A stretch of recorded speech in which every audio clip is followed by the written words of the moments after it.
let's talk about the Iran Contra. Let's talk about the Sandinistas and what you did in Nicaragua and and I love the part that you said to, in your interview with 60 Minutes, where you were talking about like, look, there was a lot of bad press coming out, but they weren't like that. The majority of the guys that you trained, that you worked with, and you trained them, by the way, by yourself for a good period of time, right?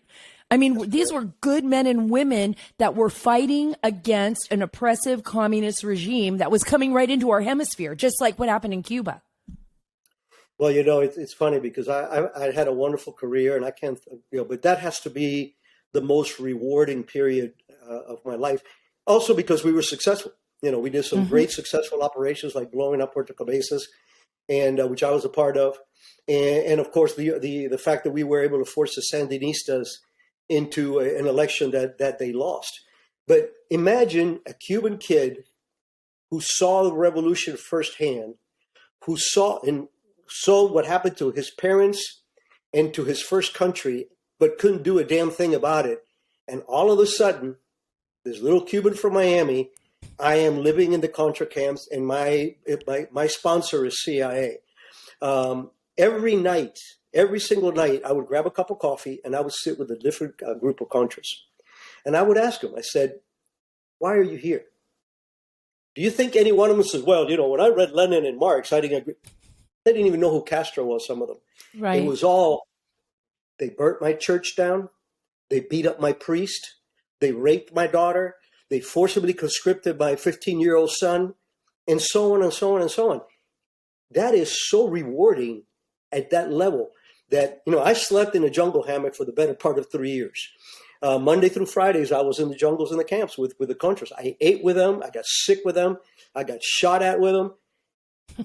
I never, ever said, oh, my God, what am I doing here? No, it was the most rewarding job.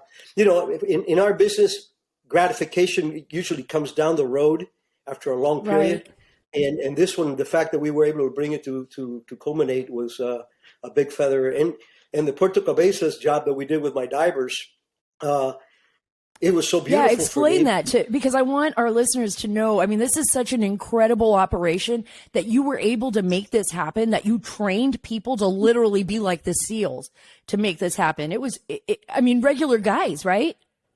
Well, they were divers themselves. They were lobster divers. Yeah, but a little different than a soldier, though, right?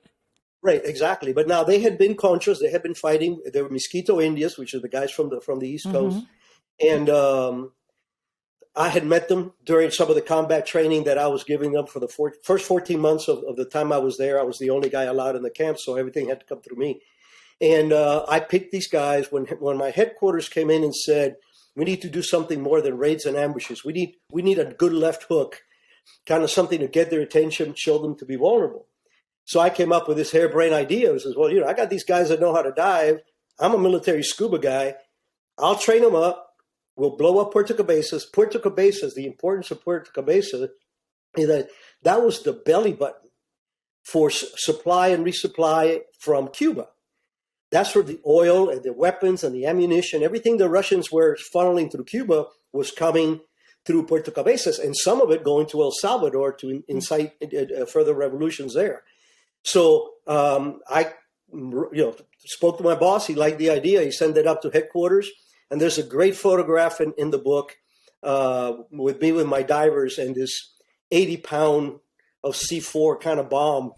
And the Reader's Digest version of it is, I trained them for about a month first, after they passed the physical test and all that other stuff. And compass swims, being able to get the exact point by swimming underwater with a compass, the covert aspect, and of course, propping this thing up properly and arming it properly.